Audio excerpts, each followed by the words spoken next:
Shut the fuck up. Thank you, what a lovely welcome. I'm going to try my hardest tonight.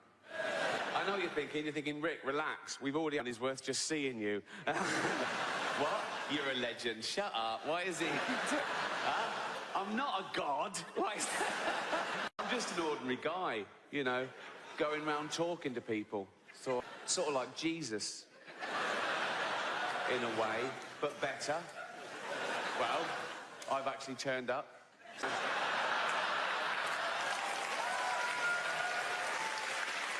Thank you and welcome to Show Humanity. I don't know why I called it. I'm not a big fan.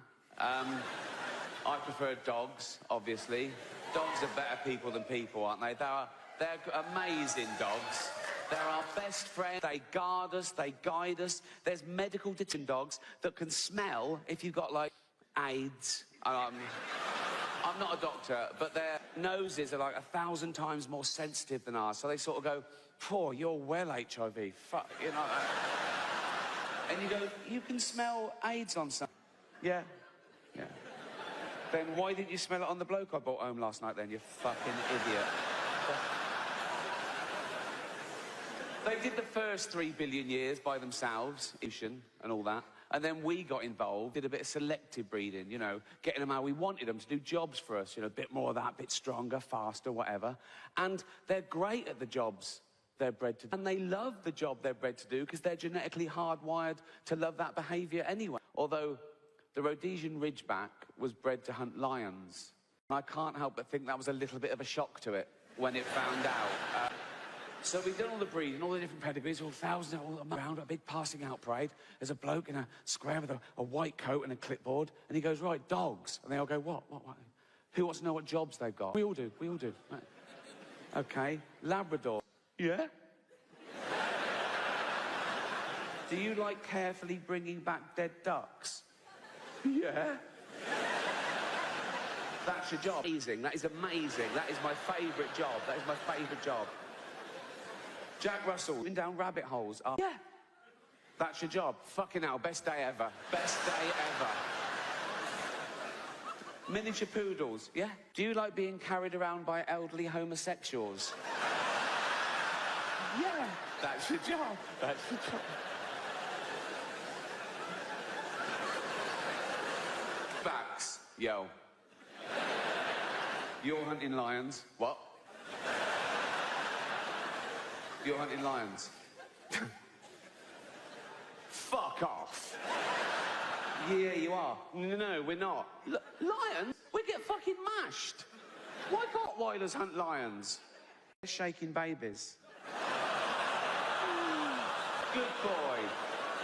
Good boy. You shake that baby if you want. Good boy. Cheers.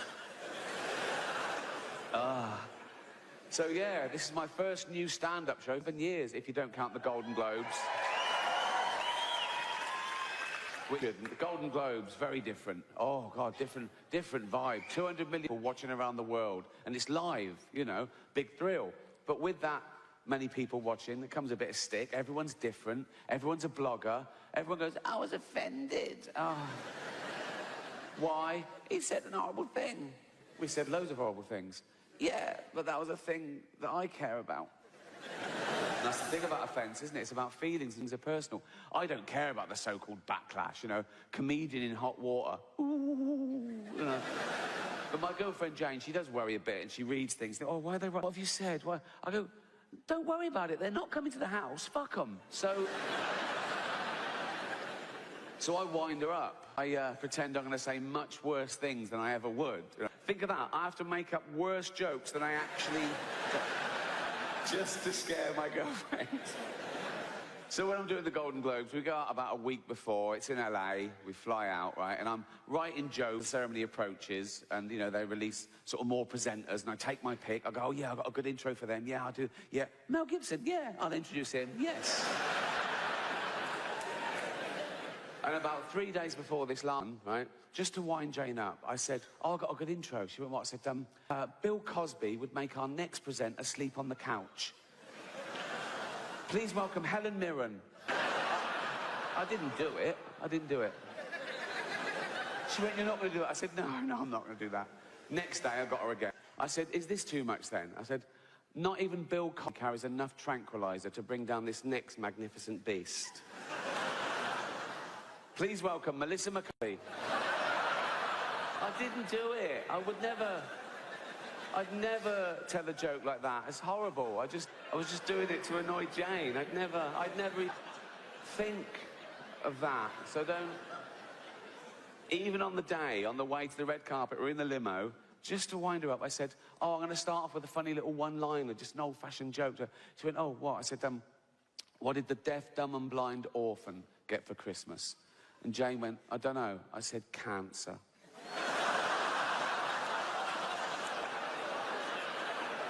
I didn't do it. So you're getting offended at a joke that doesn't exist. So I'd never say that in public. So to anyone who mattered. Anyway, so don't... Whereas I didn't have to worry about offending anyone because it just happened, so... The big controversy last time I did it was a Caitlyn Jenner joke. Oh, outrage on Twitter the next day. And by outrage, I mean a couple of people. It was transphobic. It wasn't transphobic in the slightest. It was a joke about a trans person, but the joke had nothing to do with that aspect of her existence. And that's the other thing about offence. People get offended when they mistake the subject of a joke with the actual target, and they're not necessarily the same. I'll tell you the joke. You make your own minds up. Right. So... It's live, so they go, and now your host for the 68th Annual Golden Globe Awards. Please welcome Ricky Gervais. They come on, and they're all clapping, all the actors are looking up, smiling at me nervously. It's brilliant, right? So I just go, relax. I'm going to be nice tonight. I've changed. Not as much as Bruce Jenner, obviously.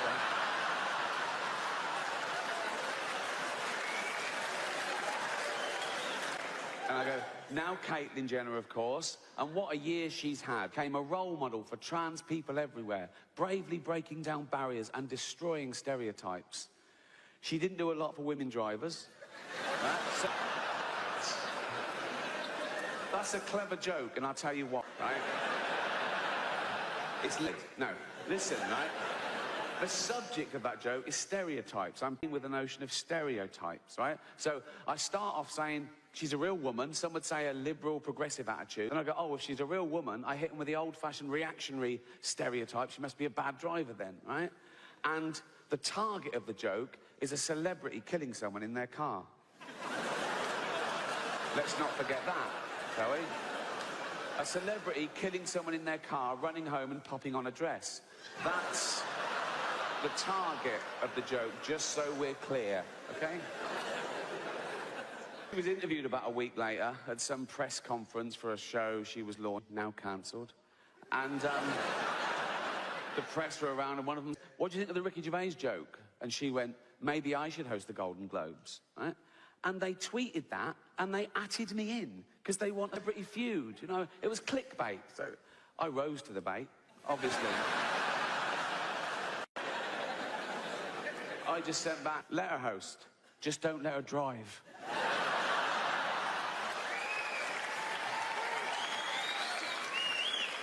Another website that was in the room, Entertainment Weekly, they tweeted a different headline, and they atted me in as well. And their headline was, Caitlyn finally breaks silence over Ricky Gervais.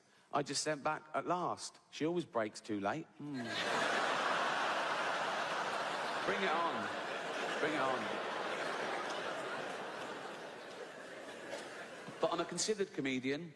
I like my jokes to be accurate and my targets to be fair. So I was engaging these people. I was saying, why is it transphobic?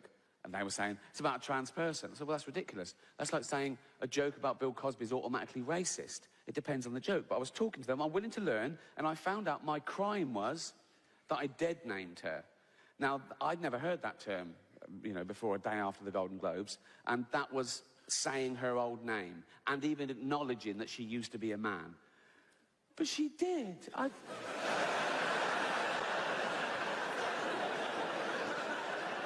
I saw him on the Olympic Games. It was decathlete. It was in everything. He was all over the place. Shot put and pole vault. He won a medal. He was famous. He was on telly all the time. But, you know, big, famous man. A huge, I don't know, but I mean, I'm guessing he probably, I think it's a big, but I've learnt my lesson. Now, I'd never dead name her now. Now I know it's wrong, I'd never dead name her now. But like years ago, when, you know, she was a man, that was years ago, I'm saying, right? And she went to the doctor, right? And knocked on the door, and the doctor went, "Come in." This is years ago. I'd never dead name her now, but this is like a flashback before anyone. Do you know what so, like, come, and he went, "Hello, Bruce Jenner," because that was his name then. The doctor, you know, this was years ago, and the doctor went, "Oh, hi, Bruce Jenner, you big old, how you doing, boy, you fucker, eh? You big old, oh, how you doing, boy? Come here, you fucker. How you doing, Brucey boy? You all right? Right?" And Bruce Jenner, because that was his name, this is years, right? So Bruce Jenner went, yeah, not too bad, doctor. Not too bad, right? I said, "What can I do for you, Bruce?" "Yeah, fucker, how you doing, boy?" And Bruce Jenner went, because that was his name. Bruce Jenner went, to that.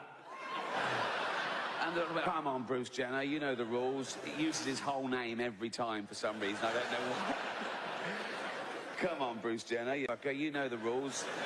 You can't bring your big old pole vaulting pole in here, mate, you know." Bruce Jenner went, "No, that's not my pole vaulting pole, that's my enormous penis." "Oh, right, yeah, seeing as it is your penis, you can bring it in here, but you should have left your shot puts outside." And Bruce Jenner went, that was his name for 58 years, I think.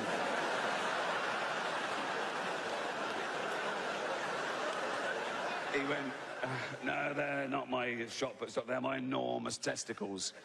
That's where I keep my testosterone and my spunk and shit," right?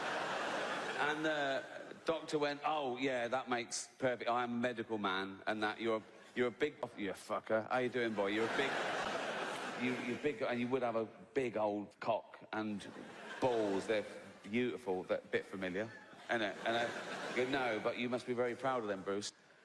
Bruce Jenner went, "Oh, this is going to surprise you, doctor. I want to get rid of them."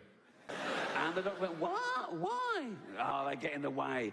"Get in the way of what?" "Fucking driving, for one thing."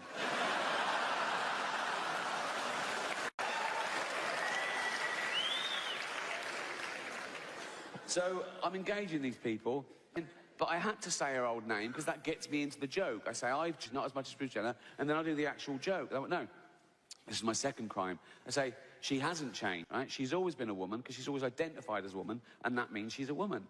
Fine, if that's the rules, you are what you feel. If you feel you're a woman, that makes you a woman. Cool. You know, I'm not one of these bigots that think having all that is science going too far. You know? In fact, I don't think it's going far enough. Because I've always identified as a chimp, right? Well, I am a chimp. If I say I'm a chimp, I am a chimp, you know. Pre-op, but, and don't ever dead name me. Don't ever call me Ricky Gervais again. From now on, me Bobo. So, I'm going to have species realignment. I'm half hair, to be honest. I'm sort of short with short legs and long arms. I sort of stoop like that. My back's getting hairier by the day. I've got fangs. I love nuts. Oh, I love nuts. And once, I was at the zoo, and I could tell people would look, so I just started masturbating. So, I am a chimp. I am a chimp, if I say I'm a chimp. I've got to live as a chimp for a year, then have hormones, get me all nice and hairy. That'd be lovely, right? I'm going to stay a male chimp, so I can keep all that, right? A male heterosexual chimp, keep the same girlfriend. Jane will be happy. She loves me. She loves chimps, so, you know. And I reckon that's got to be easier for a man to turn into him. We're so close. Than for a man to turn into a woman in many ways. You know what I mean? A bit of hair and a bit like that, as opposed to your cock and balls ripped off and a hole gouged out into... No, I'm not a doctor, but that is the gist of it. I know which one I'd rather have done. And I'm not saying I think chimps are better than women. No way. Any ladies here, right? I can't see you, but to me, every single one of you is equal to a chimp. So I'm gonna have all that done. So I'll do all that. I'll do all the. I'll retain the ability to speak English in emergencies. If I'm talking to Jane, I'm going. She's going. "What is it, Bo? What is it, Bo? The fucking oven on. There's a fire." What to me that if Caitlyn Jenner was being chased by a wolf, right, and there was a big fence and a long pole, she'd revert. She'd be over that easy. So, all that done, all that, doing all that, right? I'm legally a chimp. I'll be well, properly chimped up. Right? I'll be able to use chimp toilets and everything, right? And then I'll be walking along Hampstead High Street, holding Jane's hand. Come on, Bobo. Like that, right? We hold hands now, so I don't know why she's suddenly all over me just because I'm a chimp, right? But we'll be all in love, in matching jumpers. So, walking, come on, Bobo, in love. Just two guys, And then, if a bigot in a white van slows down, goes, that's fucking disgusting, I just fling shit at him and run up a tree. And that's why that joke isn't transphobic, so... Cheers.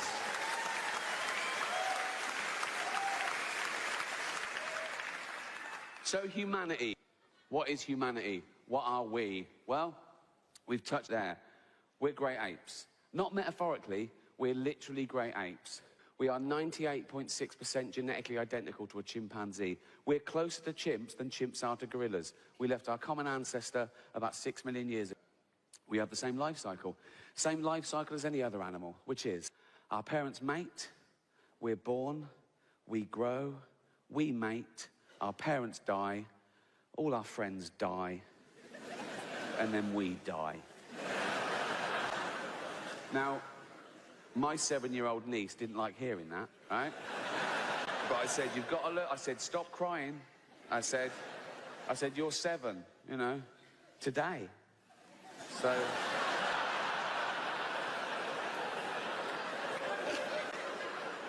any more grisly and this party's cancelled. So let's take the first of those, right? Birth. It's already an odd one for humanity because the human being is born before the end of its natural gestation period. And by that, I mean, because of our evolution, our brain is so big, we have to get that huge head out early. That's why this is in parts and supple, right? And then we have to carry on gestating outside the womb. That's why we're so useless. Come to other mammals, right? A giraffe is walking along. It goes, oh, I'm proper pregnant, right? I'm going to have a baby giraffe right here, right? Yeah, there it is. See you later, right? And the baby goes, can I get a... It's got to be fucking ready, right? We're helpless, right? Just think of that, right? 9 months, we're just growing in this perfect environment, just like that. Just everything's... It's like being in a little Kate Bush video, right? And then suddenly, and you're being squeezed out of an hole near an arse. You're covered in shit, they're screaming. You go, I can't breathe, so you fucking can, right? That's the first 1 second of life on Earth. You don't know where you are, you can't choose where you're born. I was born in a place called Whitley Estate in Reading, right? And no, I wouldn't have chosen that. I'd have chosen Hampstead. I did choose Hampstead. It just took me 45 years to be able to afford it, right? Very different, my upbringing, you know, to how I live now. I know I live a privileged life now. Hampstead's ridiculous. Oh, it's a rarefied place, right? It's just like the grandchildren of poets and painters and me, new money, right? But growing up, it was tough. I don't know what it's like now, but in my day, my estate was really sort of rough and scary. It felt like wildlife. I was weak and vulnerable, right? And there was danger around every corner. The school I went to was on my street, and I ran there every day so I didn't get mugged or molested. And there weren't paedophiles in Reading, because the murderers had killed a lot of them, but there was still a couple. I moved to Hampstead. Oh, my God, there's no crime. I saw a knife once in Hampstead. It was a palette knife. Just a bloke just painting, oil painting, in the middle of the street, broad daylight. No one was gobbing on it or calling him Bender. It was weird. Right? So, I know my life has changed drastically, but it wasn't always like that. And the reason I'm telling you this, as a famous person, you sort of read about yourself, you know, gossip and, you know, Twitter and everything. And one thing kept cropping up, even when I was preparing for this tour. Oh, he's out of touch. He's so famous. He's rich. He's mega rich. I am. I could have this place burned down for a laugh.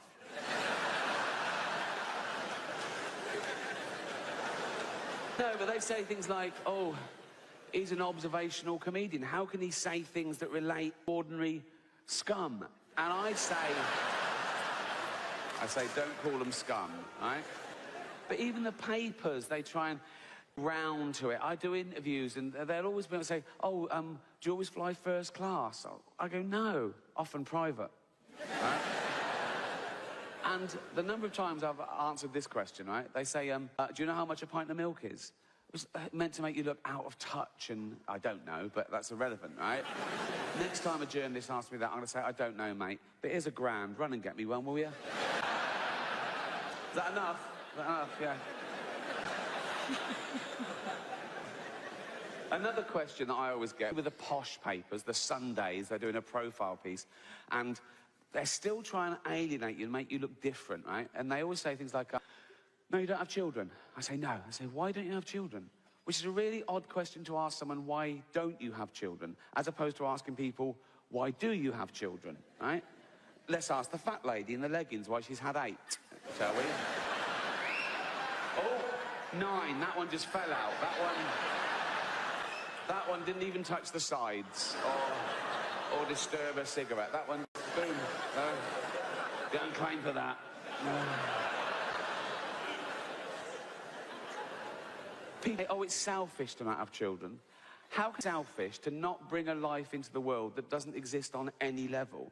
It's not as a long sort of cabinet full of potential ghost fetuses going, we want to be born, right? But I've thought about it, and there's 3 reasons I don't have children, okay? 3 main reasons I don't have children, and I'll share them with you. Right? Okay, here they go. 3 reasons, right? 1, there's millions. The world's overpopulated. No one's sitting around going, oh, Rick's not having, we're going to run out. 2, kids are scroungers, aren't they? I mean, from day 1, it's all me, isn't it? Feed me, clothe me, pay for my chemotherapy.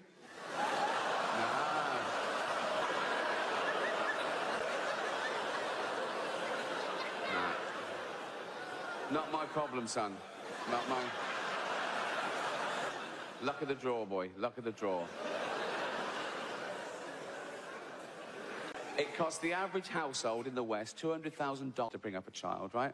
And you don't see that back. They don't want to pay you back. They're not grateful. They don't go, oh, thanks for having me every day. They go, I didn't want to be born, right? Even if they get a top job, right, which won't, okay? You'll never see that money back, right? They just put you in a home, okay? And my kid, he'd be born into ridiculous wealth, wouldn't he? So he'd be a little cunt.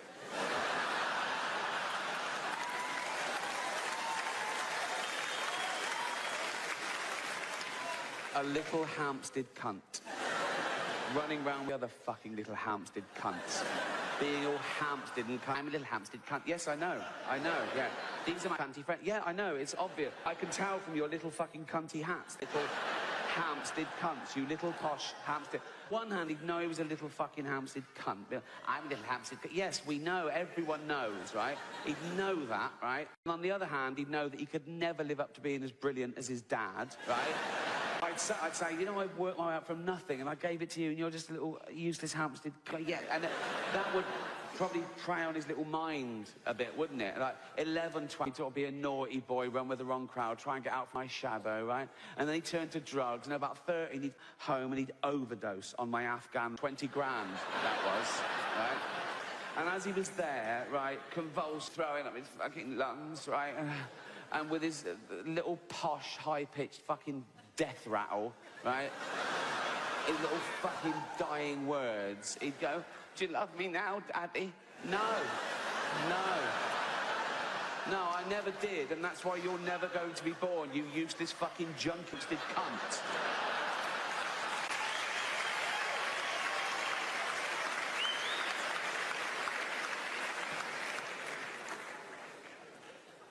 And 3, I'd worry sick about him. You know, I've only got a cat at the moment, and I worry sick about her. I check the door 3 times when I go out, so, you know, she doesn't... I put food and water in every room in case the door's shut. She's peckish for 20 minutes. Right? A human baby, oh my God, the responsibility of a human life. Watch it sleep. You know, we've said how weak and vulnerable they are. It's like, oh God, you perfect little thing. You, oh, flesh of my flesh. Go to sleep in your expensive cot. Oh, night, night, sleep tight. Don't let the bed bugs. Oh, dead.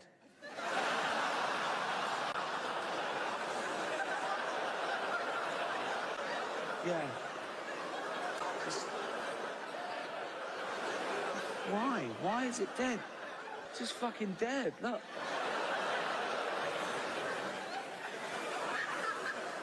Fuck's sake.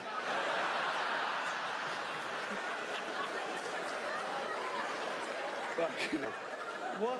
What a fucking waste of time that was. Fuck's sake. Embarrassing. Jane? What? Come here. I'm in the shower. Come here. What? Fucking dead already. I just fucking hell, Jane. You call that a baby? That is... If Jane was out, I'd have to text her, wouldn't I? What could you... Baby's dead. She'd come back, whoop, what the fuck? I'd go, yep. Forget the Pampers, lol.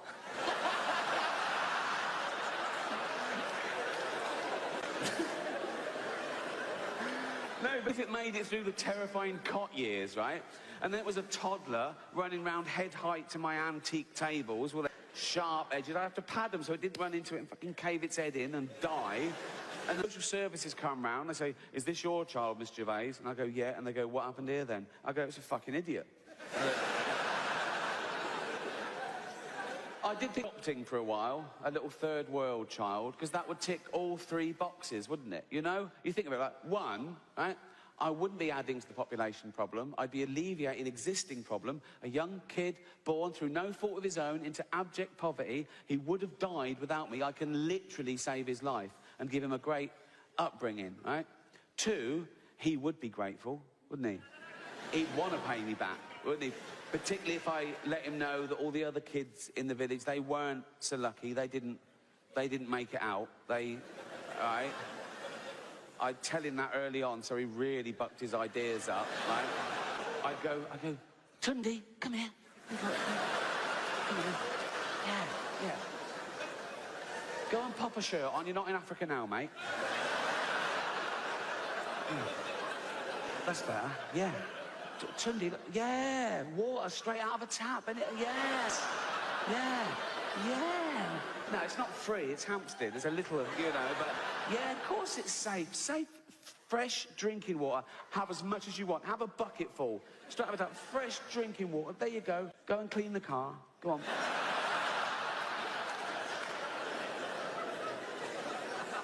No, I'd go, look, do you remember your friends in the village back in Africa? Yeah, they're all dead. Because a rich man didn't save them and bring them to Hampstead, so... Do you want to pay me back? Yeah, I bet you do, right? And the good thing about them is they can start work when they're about 6. I just call up Nike and I go, do you still make your stuff in sweatshops? Great little worker here, yeah. £1 a day's fine. He's got to start somewhere. Yeah, brilliant. And 3, if he ran round and caved his head in and died, and the social services came round and said, is this your child, Miss Gervais? I'd go, does it look like mine? I'd go, this is Hampstead, it's obviously broken in, mate.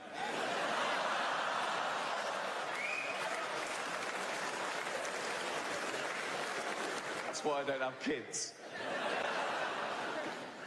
But even though I don't have children of my own, they still show me photographs of theirs, like I give a shit. I don't mean my own family. They've given up, right? I've got older brothers and sisters. They've all had loads of kids. Their kids have had loads of kids. And their kids are having kids. It's like a pyramid. There's about 50 of them. I don't know all their names. I see them at Christmas. They come running over, Uncle Ricky. They know I've got a bit of cash. And they go through my pockets and fuck off. They're being mugged by mice, right?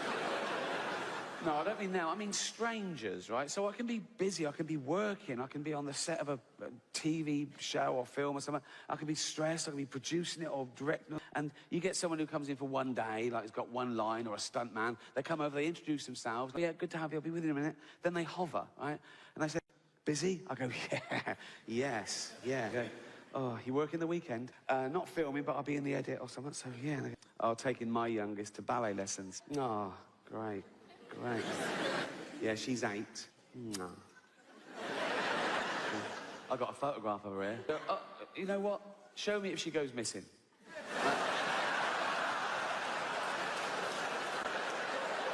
I'll keep an eye open in the woods. You know what I mean?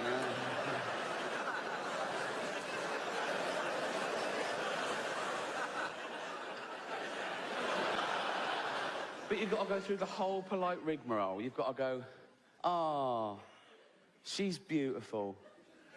Yeah. It's got to be that long. Too short and it's awkward. They know. You go, yeah, right. Oh. Too long and it's like, oh.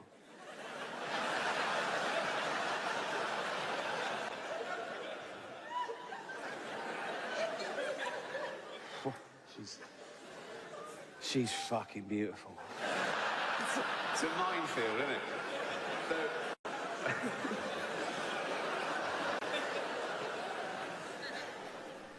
I'm not out of touch, but I am spoiled. And there's a difference. I'm not out of touch. I didn't have any until I was 40. I've got the same family and friends, same values, but I am spoiled. Because opportunity and privilege spoils you. And it doesn't take much, right? I'll give you an example. Right, first time I started making it in America, the next time we flew, we were met at the plane by a bloke in a suit and he just walked us past the queue like that and straight out the other side, right? And the first time, I was just sort of horrified, going, oh my God, everyone's looking at me and pretending to be late. Oh God, wake up, oh God. Next time we flew, where's that bloke who walks us through? I'm not fucking queuing, right? It's quick. And whenever I fly to the States, I've got a place there, but I'm always working, right? Someone else is paying, right? So I go first class, BA. Oh, it doesn't get any better. Even if I was paying my own way, I still go first class, but Jane would probably be in coach. Right? It's 10 grand a pop. She's, yeah, that new Planet the Apes movie's on. She'd love that. She'd be happy, right? Right? But when someone else is paying, I say, Jane, get up here with me, right?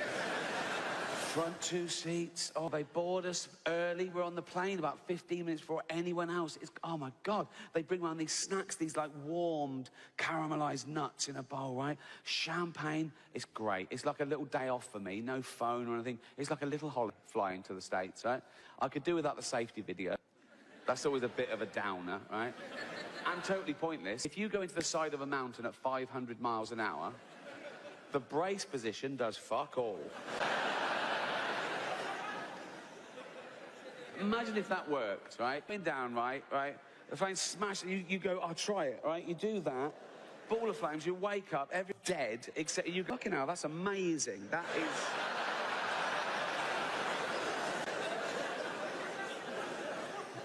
And they always use that voice, don't they, on the safety. They always use that voice, that calm, hypnotic voice. Like, nothing bad will happen. They're saying horrendous things, but they're trying to make you think, nothing bad will happen, because I'm using this voice, so don't worry about it, right? They say things like, in the event of the plane landing on water, it smashes the fuck to bits, right? They don't say that. They say, in the event of the plane landing on water, your life jacket is equipped with a whistle. A fucking whistle. So the plane hits the water, smashes to bits. Everyone's dead except you, by a miracle. You're bobbing around in the Atlantic Ocean.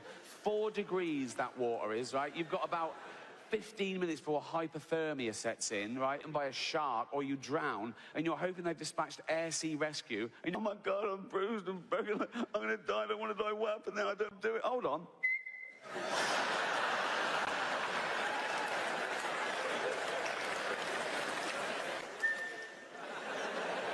I mean, air sea rescue. Now, I don't know if you've ever been in a helicopter. I haven't, right? But they're fucking loud, right? It's like having a head in a washing machine. You have to wear earplugs and then ear defenders. Your teeth rattle. It's like...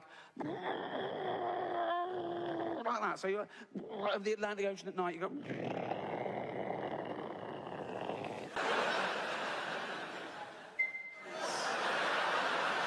Never gonna happen. It's never gonna happen. If you crash, you die, right? But apart from that, it's brilliant. Right, so, I was flying Heathrow to JFK just before Christmas, right? Boarded us early on the plane today. She comes round, oh, champagne in a wine glass, like you like it, Miss Gervais. I go, thank you. She goes, excuse me, got any of them warm nuts? Huh? She went, oh, we're not handing out nuts on this flight.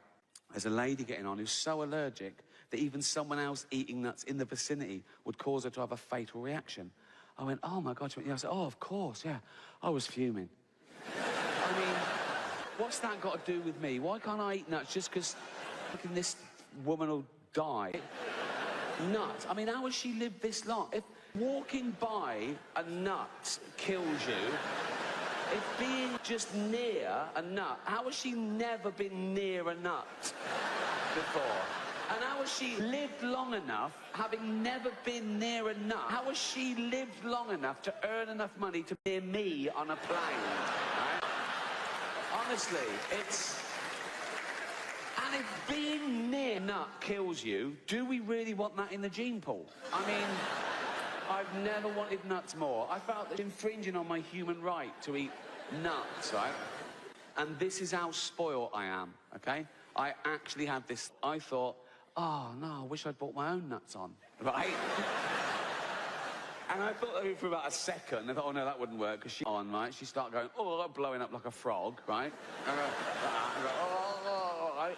And die, right? And then someone would go, Ricky Gervais bought his own nuts on, right? You know, right? So, of course, I don't take my own nuts on. What I do now, before I have a shower, and then I rub myself all over in nuts, in case. Because then they go, oh, can I have any nuts? I go, oh, no, not nuts. A lady getting on, so allergic, she'd die. I go, yeah, not a problem, right? He gets on, sits down, starts like a frog, go, right? What's the matter? I'm touching her all over. I go, what's the matter?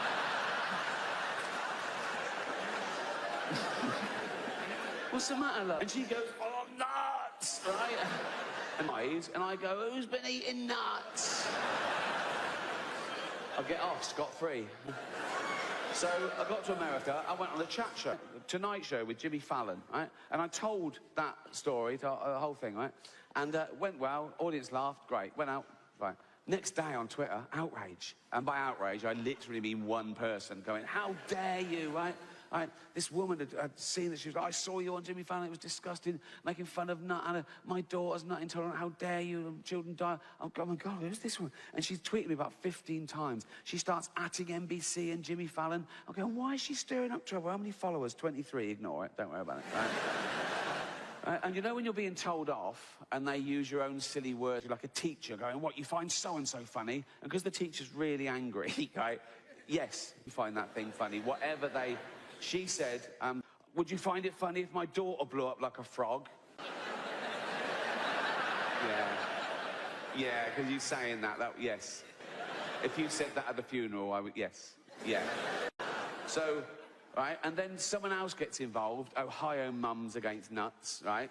And she does a blog, right, and they're talking to each other, and she puts me in her blog about how disgusting I am, how many children die, and all this sort of stuff. One of them even filmed her little girl, right?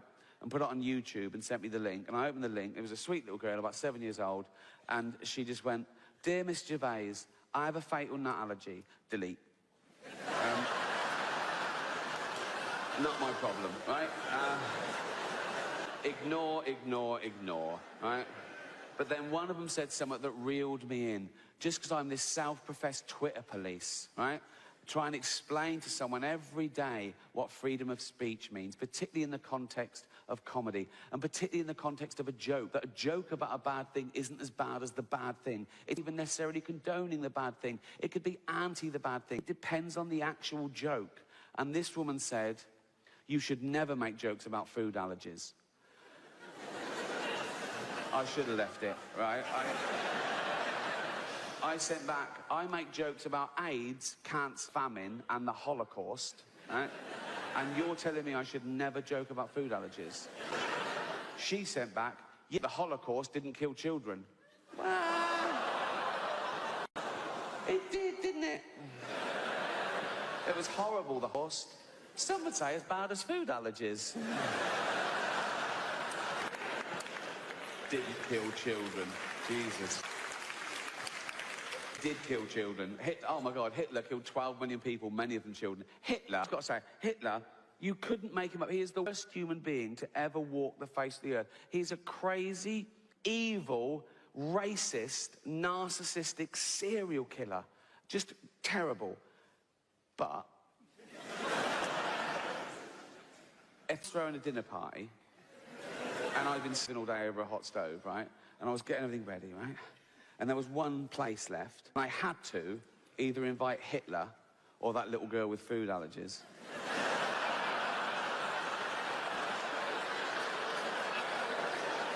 I know who'd ruin that party more. You know what I mean? Everyone's enjoying it. How is everything? He's going, yeah, it's yummy, right? And I'm going, he's loving it. I'm going, cheers. Oh, you fuck. How you doing, boy, like that, right? She's going, I can't eat that. Oh, fucking hell. I'll get you something. Who wants Ferrero Rocher? Me! Right? I can't eat them. Oh, fuck off, right? But that's what the world's like. People see something they don't like and they expect it to stop, as opposed to deal with their own emotions. They expect everyone to care about their thing as much as they do, right? And it's why the world's getting worse. And the world is getting worse. Don't get me wrong, I think I've lived for the best 50 years of humanity. 1965 to 2015, the peak of civilization. Everything for tolerances, for freedoms, for communication, medicine. And now it's going the other way a little. The last couple of years, just a little blip maybe, right? I'm not saying this just because I'm old, because that does happen. Old people say things like, oh, everything was better when I was a kid. It was, you were a kid. Everything's better when you're a kid, right? Being old is the shit bit. Whatever's happening in the world, being old is the... I wake up these days and I go, oh, fuck, I didn't die. Got to do it all again. I'm usually hungover, headache, liver pains. I can't walk for the first 5 minutes because I've got no joints in the knees, right? I'm getting fat again now, right? Not thin till I was about 28, like proper skinny, like 9.5 stone, right? Then I got a job, right? And the next sort of 20 years were what I call my eating years, right? And I just got steadily fatter and fatter till I reached a peak of unwellness and blobbiness when I was about 48 years old. And it was one Christmas, I was at home, lying on the floor, right? And I was saying to Jane, I'm having a heart attack, right? And my heart rate was like 130. I felt nauseous. I was palpitations. I was sweating because I'd eaten 11 sausages. True story, right? It's like one of them snakes. You know when you see a big... like python swallow a pig whole, then it's just fucked. It's just like, for a week, it's like a duffel bag just there. That was me, right? And obviously I wasn't having a heart attack, but it worried Jane. She said, you've got to start looking after yourself. I thought, yeah, you're right, 48. So I started working out, right? I started working out every single day. I didn't give anything up, right? I don't eat meat anymore, but I was having like 2,500 calories, 3,000 calories a day, including wine every night, right? But I burnt it off the next day. Just so I could do all that, I worked out for an hour and a half every day, running, waiting. I had more time on my hands than the average person. I had a gym built in my house. I had no excuse. And I lost about 20 pounds, and it was great. But now, I still eat and drink too much, right? But I physically can't burn off the calories. I can't do it. I'm so old and broken and tired. So I'm steadily fatter and fatter again. And this time, I am going to die. I'm losing the hair. It's getting really thin. I know it looks great from there. Cheers. No, honestly, in a lift, right, with that light directly overhead and the mirror, it looks like an X-ray, right? I'm going to have to buzz that off soon. I'd never wear a wig. Oh, my... Guys, if you wear a wig or a toupee and you think you've got a wig, you haven't. Everyone knows. Everyone knows immediately. My brain knows a wig is coming in before I do, right? I could be at a party and it'll go, there's a wig in here. I go, is there? Yes, there is. Yeah. Spidey senses for the wig. It's all the little bit of the way they smile at you like there's nothing. Telltale signs. I was put off wigs for life, though, by my Uncle Reginald. A great bloke. He's dead now. Died a few years ago, right? I was only little, right? But he went bald, and he's tragically bald. I mean, he started going bald, and his hair fell out. It might have been something. It might have been alopecia or something. I don't know. But he was bald for 10 years, into his 30s, right? Turns up one day at our house, Elvis. Was... like... And I remember I was about... And I said to Auntie Edna, what happened to Uncle Reginald's hair? And she was a miracle. They were lying. They were just... It was everyone knew he was bald, right? But he didn't bring his family in on the lie, so they had to lie as well. They're going, just grew back. Yeah, it's amazing, right? And there's so many things he wouldn't do because he was terrified of the wig coming off, right? We weren't allowed balloons at parties, right? Auntie Edna said, yeah, Reg is allergic to balloons. He wasn't allergic to balloons. He was terrified one of us kids would rub one on our sweater, right? And his wig would fly across the room. We've got photos of him in the family album, right? And if he's at a wedding or a christening and he's holding a baby, he's always holding it at arm's length. So he can't grab his wig. It must be on his mind all the time, right? It was the only thing he feared, that wig coming off in public, and this ridiculous lie being exposed. He was in the army, he was hard as nails, wasn't scared of anyone or anything, spiders, snakes, roads, wasn't scared of cancer. How's the chemo going, Uncle? Not a problem. We got a photo of him, and the last year, I think, he was 75, yeah, must have been his last year he was alive, right? And it was a hot day, and he was in the garden in his little trunks, right? He was a wizened little man by then, and white chest hair, jet black wig still. Died in it, buried in it. Buried in it now. A little skeleton with jet black hair, right? Like Posh Spice for eternity, right? But I knew all that was going to happen. I knew I was going to get old and fat and ill and blind and deaf and shit myself and be pushed in a fucking bucket, right?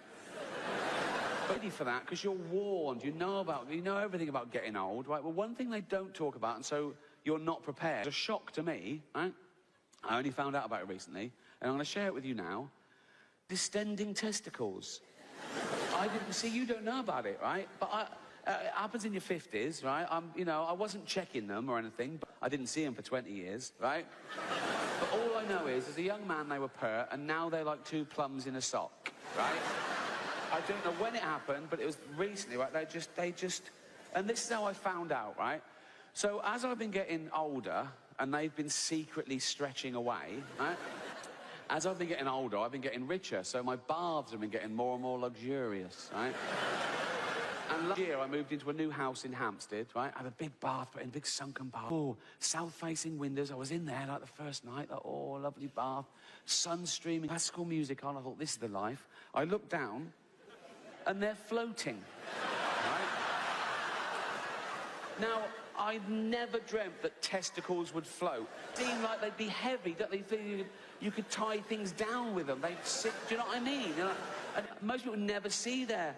Like in the sea, you've got trunks on, in a shower they dangle, and baths aren't usually that deep. And that was my first thought. Oh my God, I never thought testicles would float, right? And then my second thought kicked in, which was, hold on, bath's 2 feet deep, right? And I'm sitting on the bottom, and they're at the top. What is going on? Right? And I look, and my testicles are now longer than my penis, right? Easily, by some way, right? In fact, they'd created like a fleshy sort of life raft, right? My penis was dry, just nestled, just floating on top, like that. Just bouncing around. I should have given it a little whistle. No, I'm just looking at this thing, this is bizarre, fucking hell, right? And I thought maybe it's a fluke. So to test it, I held them under the water for a minute, and I let them go, and they bobbed up. They're really buoyant, right? So try it when you get home, if you're in your 50s, right? And a man, obviously. Or Caitlyn Jenner.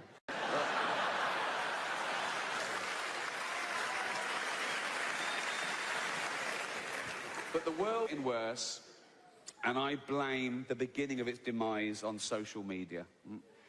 Because Twitter and Facebook, that's where this ridiculous notion bred, right, and became stable, that it was more important to be popular than right. Everything was like me, agree with me. It falls into two tribes. Oh, I don't agree with them, so I'd block them, right? And now, in this post-truth era, people don't care about the argument. They don't look at the argument. They say, who's saying the argument? No, they're on our side, right? It's ludicrous, okay? It also bred this ridiculous notion we've always had. My opinion is worth as much as your opinion. But now we've got my opinion is worth as much as your fact, which is nonsense. I get tweets from people saying, well, I believe the Earth is 6,000 years old. Well, I believe you're a fucking idiot then, right? You can't have an opinion on the age of the Earth. You can have your own opinions, but you can't have your own, right? But it was all about being popular, right?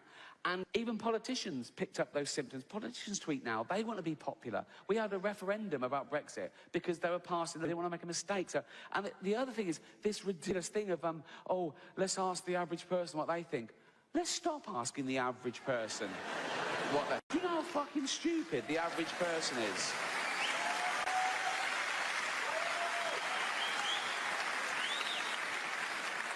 We still sell bottles of bleach with big labels on that say, do not drink, right? Let's take those labels off, right? For 2 years, and then have a referendum.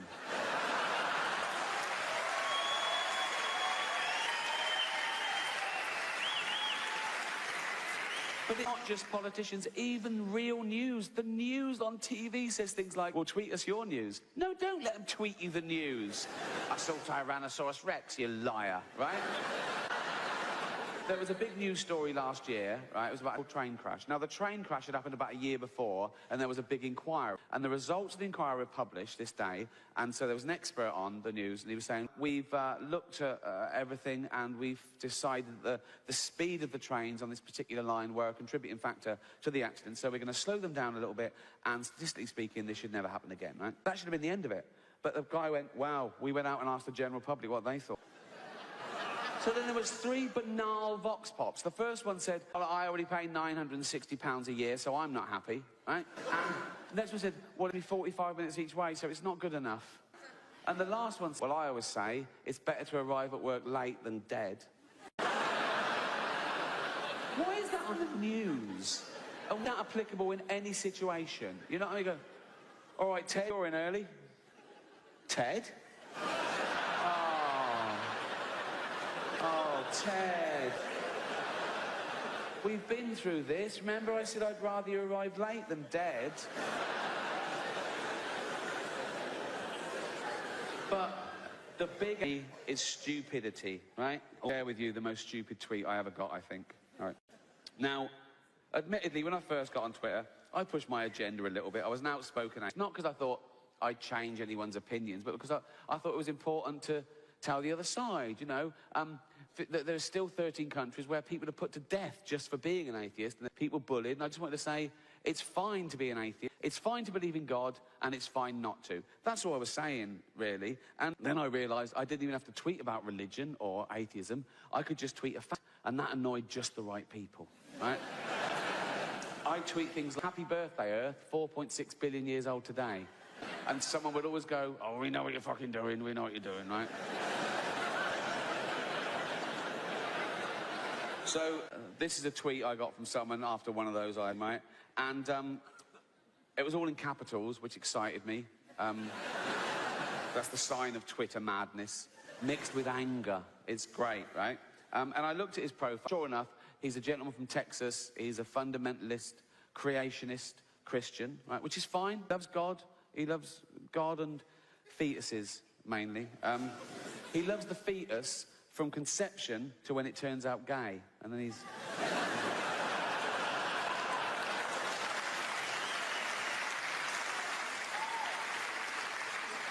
Right. So, remember, it's all in capitals. He's shouting at me, right? Best tweet ever, right? Your science, my science, right? Science, by the way, is spelled S-C-I-E-N-T-S.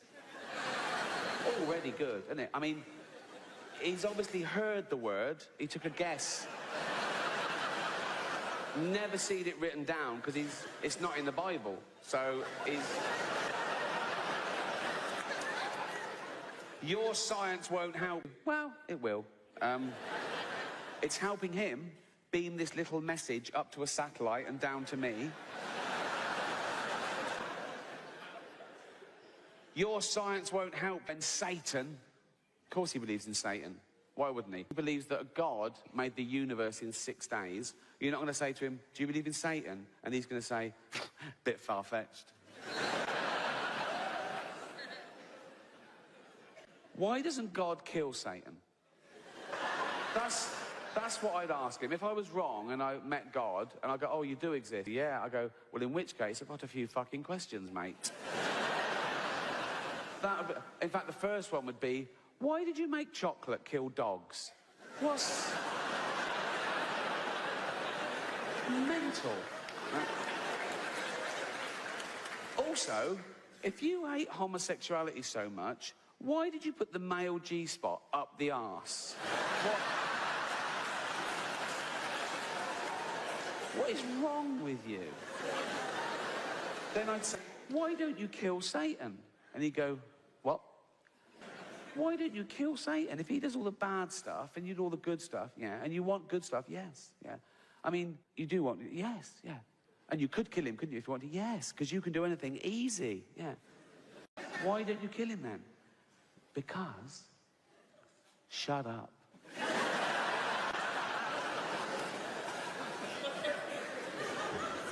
Your science won't help you when Satan is raping your British ass.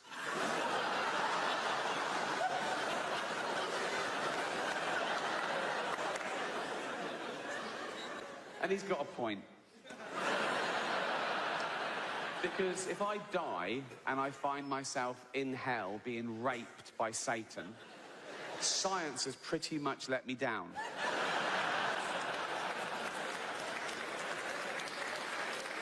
But it's this last line that he just throws away. The line that he signs off with makes this best tweet I've ever received, right? Your science won't help you when Satan is raping your British ass. I'll be laughing. So, he's there too.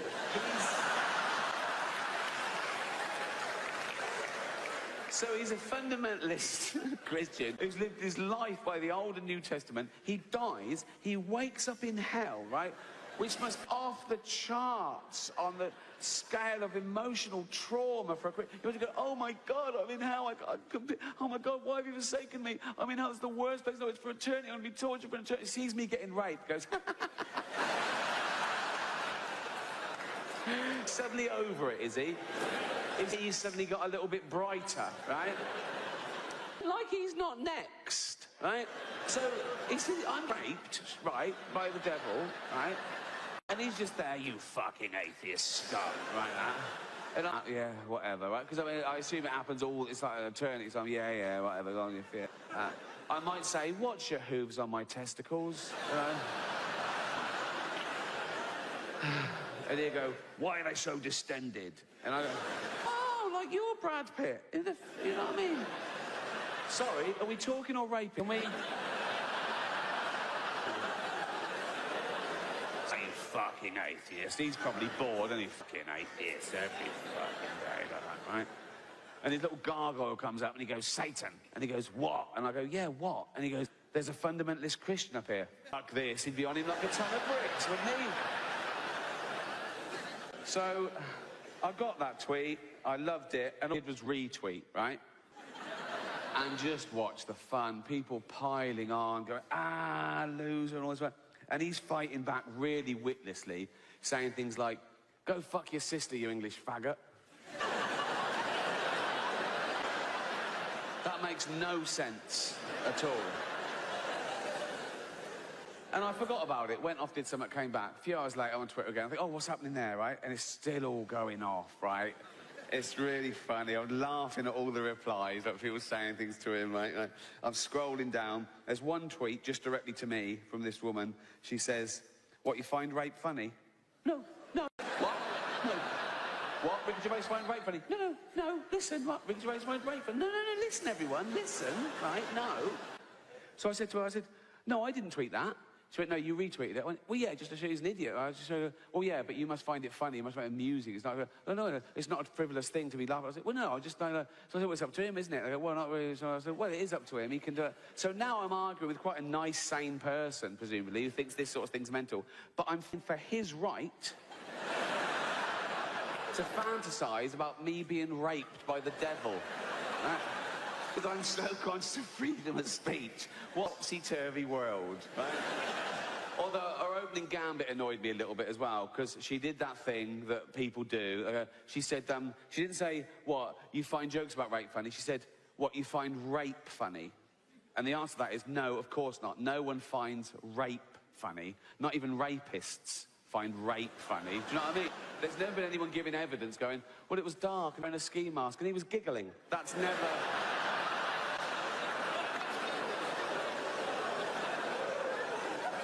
So I sent back, do you mean jokes about rape? She said, yes. Depends on the joke. Fucking does. No, it does. No, it does. It does. Depends on the joke.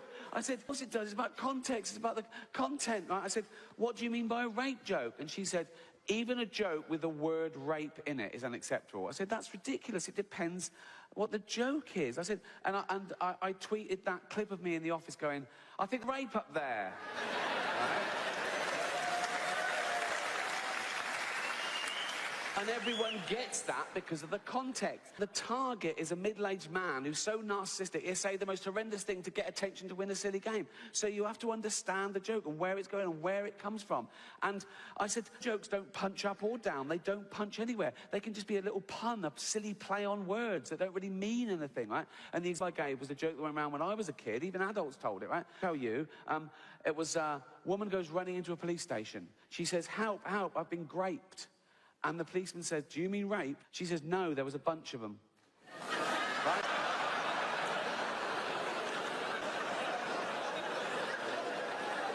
That is a rape joke, right?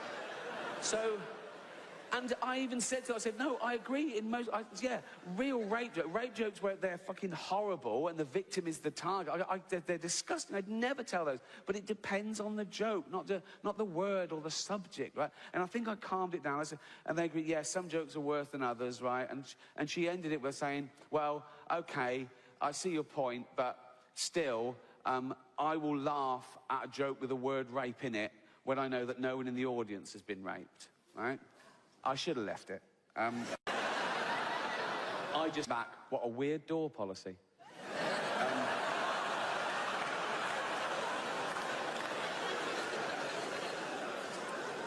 It's rubbing salt in the wound, isn't it? You turn up to a comedy gig, you pay your money, and someone says, oh, before you go in, love, can I just ask you yeah. Have you ever been raped? I have, yes. You can't come in. What? Why? There's a lady, she won't laugh if you're in. Come on, off you go, right? But again, that's what the world is like. People take everything personally. I think the world revolves around them, right? Particularly on Twitter. I don't know, I'm not tweeting anyone, I'm just tweeting, okay? I don't know who's following me. I've got 12 million followers. I don't know who's following me. They can be following me without me knowing, right? Choose to read my tweet and then take that personally. That's like going into a town square, big notice board, and there's a notice, guitar lessons, and you go, but I don't fucking want guitar lessons.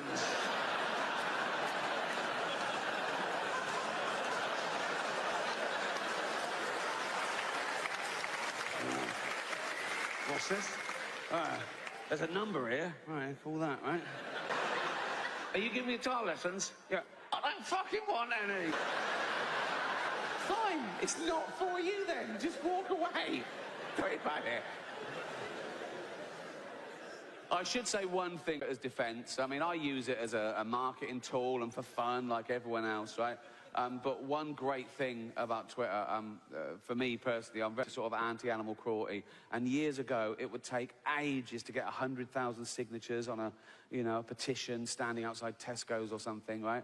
And that's the magic number, because then it gets heard, in Parliament. And I've been of many campaigns through Twitter, but we've got 100,000 signatures in days, maybe. And the law's been changed. So thank you to anyone who's ever retweeted anything to do with animal cruelty, because it really makes a difference. So thank you.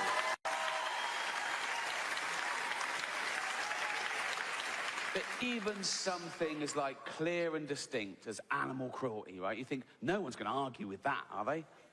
Yes, they will, right? They just want to be heard, right? Our tweet something about, you know, a bull being tortured in a bull ring, right, for entertainment. We ban bullfighting. Someone always says, what about the kids in Syria? What? Well, I'm not giving you a choice. I'm not... You know, you can do both. I'm not saying throw that kid back in the hole, there's a bull here, right? You can... And there's one thing that I didn't want in my head, but it exists, so we got to deal with it now, that I found out through Twitter. There's a thing called the Yulin Dog Meat Festival in China every year, and it's horrendous. And we send people with money to buy the dogs to come back, but it's a drop in the ocean. They eat tens of thousands over this weekend. And I tweet the details, they're horrendous, in a petition. People don't really read it. It's a knee-jerk. People say, racist. I go, what? They go, well, we eat pigs and cows in the West. Yeah, I don't, but yeah, I used to, right? Sure, and you're right, yeah. A pig is worth as much as a dog. A cow is worth as much as a dog. It's not about the species, it's what they do to these poor dogs. And what they do is they torture the dogs first, because they think it makes the meat taste better.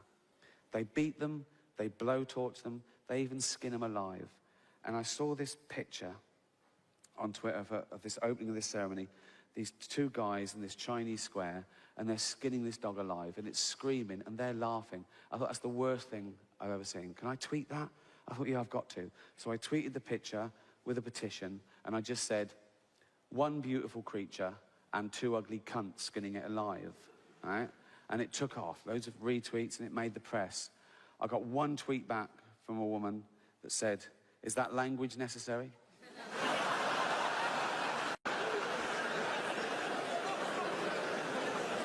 I should have left it, right?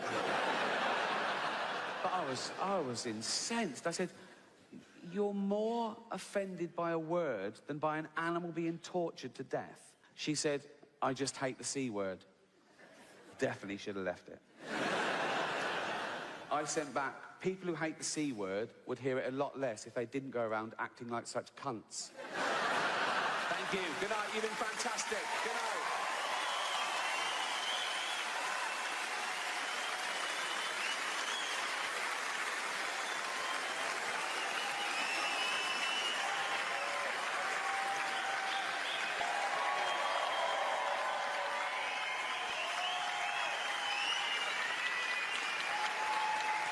Cheers, thank you so much. Thank you so much.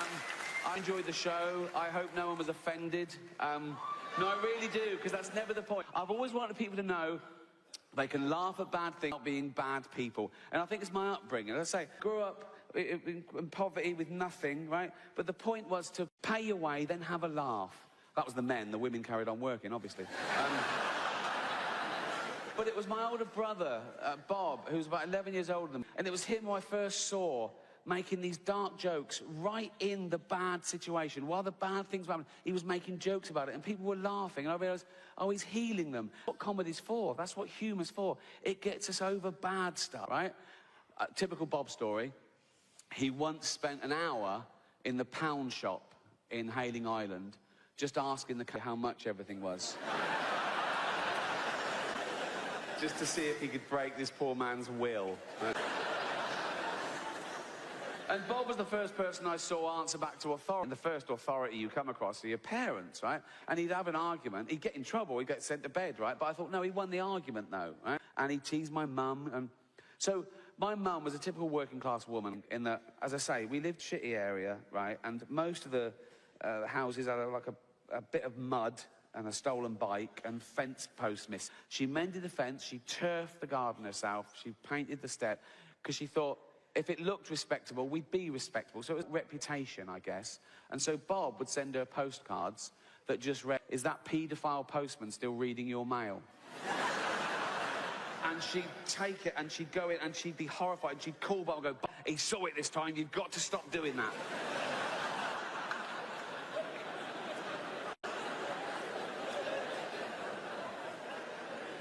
At her funeral, my mum died first, and my dad carried on for a year or so, just drinking beer in the garden, and he went, right? But For my mum's funeral, we sort of split up into different duties. I went and did sort of cake, flowers, and Bob went to see the local vicar. That was a mistake, right? We'd never been to church. He didn't know us. We didn't know him. So he just said to Bob, tell me about your mum so I can say a few words. And Bob saw that as an opportunity, right? So Bob, with a straight face, said to him, well, she was a keen racist.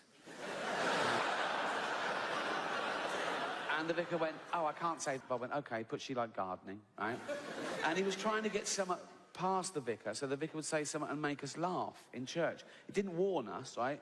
And he did get something by the vicar. So we're called Ricky, Robert, Bob, Ricky, Robert, Marsha, and Larry. Now, Larry is the oldest. He's in his 70s, born in the war, right? I've always thought he was the sensible one, OK? I suppose firstborn, weight of the world on his shoulders. In fact, my mum told me that when he was a teenager, he got a job and he gave her the money to bring up the rest of us, to help out, right? So he's a stand-up guy, Larry, right? So Bob gives the vicar the wrong name. Didn't warn us. We're all in church, right? Start of the funeral, we're all there, right? Packed out, right? The coffin comes down. Guy by the vicar, the coffin gets out. The vicar goes to his pulpit, all confident with his little notes, right? And he goes, Eva leaves behind 4 loving children, Ricky, Robert, Marsha, and Barry. And we stopped like that, right? Bob's right. Everyone realised what's that. We were all fucking laughing. We see Larry go, right? And the church... Every time we thought of it, people would go, Larry go... right. And it would just start giggling, just fits and fucking giggles, right? And Larry eventually sort of started doing this, right? And the vicar's thinking, what have I said, right? And he put in a few little things that the vicar wouldn't know about that he said would set us off again, just things that were just lies or just slightly wrong. My niece and nephew started crying and I'd come prepared, right, with a little packet of those tissues. I was giving them those and they were taking one and handing it on. But before the funeral, I'd taken all the tissues out, written on them, carefully folded them back and put them in. So they were pulling out a tissue and it said, snivelling fucking bitch, right? And they're sort of laughing, right? So it was like a madhouse, right? Everything said or did, we all started fucking laughing, right? And you could see the vicar was visibly sort of shook a little bit, right? He ended the funeral, and he made a beeline over for me and Bob, right? And he came and said, sorry, was that okay? And Bob went, it was fucking brilliant, mate. It was fucking brilliant, mate. And that's what I'm talking about. We're all going to die, so we should have a laugh. If you can laugh in the face of adversity, you're bulletproof, okay? And me and my brother Bob had one simple rule, and that was, if you think of something funny, you've got to say it, right? Win, lose, or draw, right? It might go well.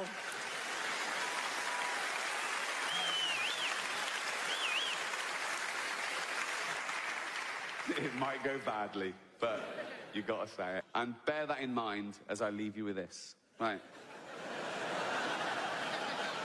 So, we're all in the car one day, right? Bob's driving, right? Packed in this car, little day trip to the beach, right? And we get stopped, little security, right? And there's a British there, like that, and he just stops the car. He went, can you just pop the boot, please? So he looks there, looks in the boot, like that. Yeah, like that. Goes back up to Bob's window, gets that mirror on a stick thing, and he starts just looking under the car, like that. And as he does that, his helmet falls off, right? And out of the helmet falls a packet of 20 cigarettes. And the copper just went, oh, but I wonder what we kept under our helmets. And Bob went, I knew it wasn't fucking brains. You've been amazing. Good night.